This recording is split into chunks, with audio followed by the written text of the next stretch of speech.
K-Rock here to do a quick, simple demonstration of the fraud of private usury. The world is enslaved with private usury. We all know we want to end the Fed, but I want you to understand that ending the Fed will not end private usury. If we replace the Federal Reserve with 10 companies which do the exact same thing, or 20 companies that do the same thing, we will not have gotten ourselves off of the debt Ponzi. The whole world is in debt to private bankers. Where did the bankers get it from? They just confiscated wealth over time, and then they used technology to accelerate their confiscation of wealth. So when I say technology, they went from gold and silver money, and they bankrupted the United States on gold and silver money in 1933. Then they used paper and digital money to basically use technology to harvest even more wealth from the slaves. But they can do it on paper and gold money or silver. It doesn't matter as long as it's issued as a debt. So to that end, here we go. I'm only going to use third grade math to do this. So let's say I'm from Florida, all right? And you can use this analogy with the colonies. The colonies, when they broke free of Great Britain, had no gold and silver. There are no gold and silver mines in the colonies. But I'm going to use Florida as an example to make it simple. Let's say Florida secedes from the Union, and they want to be independent of the New World Order control scheme, right? So they have been programmed that the only real money is gold and silver. God's money is gold and silver. So they know they need to have real money, sound money. That's a platitude like hope and change. So to that end, they want to get gold and silver. They seceded. They want to be independent, sovereign nation, separate from the global tyranny that we live under right now, right? Cheers to Florida. Yay! The Republic of Florida. It's no longer the state of Florida. It is the Republic of Florida. We are free. We have gold and silver money. All right. Florida needs gold and silver money. They don't have any. Where are they going to get it? Well, who has the gold and silver? Rothschilds has some. All right. Well, you know what? We need gold and silver. We're going to get $1 million from Rothschilds in gold, just to make it real simple. So here's my Florida. You see that? All right. So they get $1 million.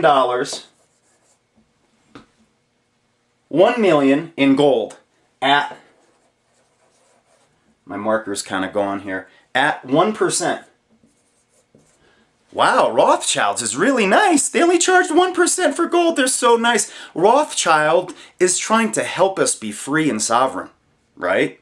But Rothschild said, you know what?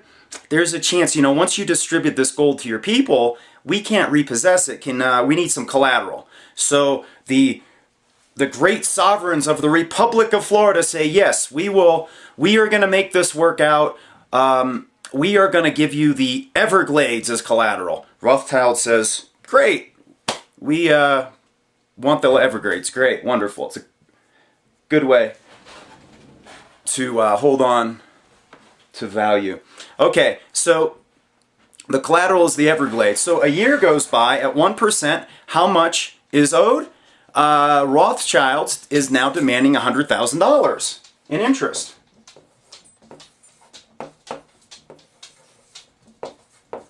Well, Rothschilds loaned gold. Well, they want gold back.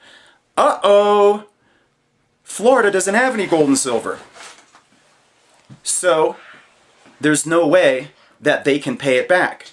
So they have the option now that they can do one of two things. Number one, they can borrow more from Rothschild and put them on the same debt Ponzi that we're on right now, or they can default and lose their Everglades. Those are the only options. They can barter for something different, but maybe they should have considered using that other thing they can produce for money in the first place. All right, so that's how that works. Well, what if there were 10 different entities, 10 different Rothschilds banks that loaned money. Each of them $100,000 in gold each. Would the math be the same? Yes. What if the interest was only 0.5%?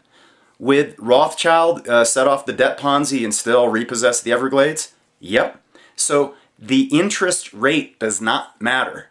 Everybody get this simple math? This is really simple math now. Well, what if you apply this to the entire United States? Because the United States has gold and silver, right? Well, the U.S. currently does not have any gold and silver. Otherwise, it could pay its national debts off, but it can't.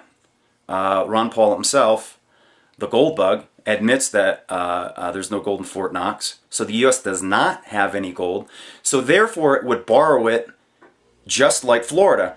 The difference is the United States could mine it. Uh-oh, big problem. Rothschild bankrupted the United States in 1933, so all of the public and private lands in the United States are owned by Rothschild. All of them. Everything. You, yourself, your body, your children, all of your assets into perpetuity, and your children's assets into perpetuity are all pledged as collateral against the bankruptcy of 1933. So, evidence of that is if you look at your house deed. So if you pay your house off, you still have to pay rent on that. Well, they don't call it rent, they call it property tax since 1933. These guys have a way of changing the meanings of words. Well, your deed lists you as a tenant. A tenant is a renter. You are renting property from Rothschilds, which was pledged as collateral during the 33 bankruptcy. So that would be the same thing. If the United States, were to go onto a gold and silver system, we'd have to borrow it from the Rothschilds. Well, that's exactly what the people's hero, Ron Paul, wants to do.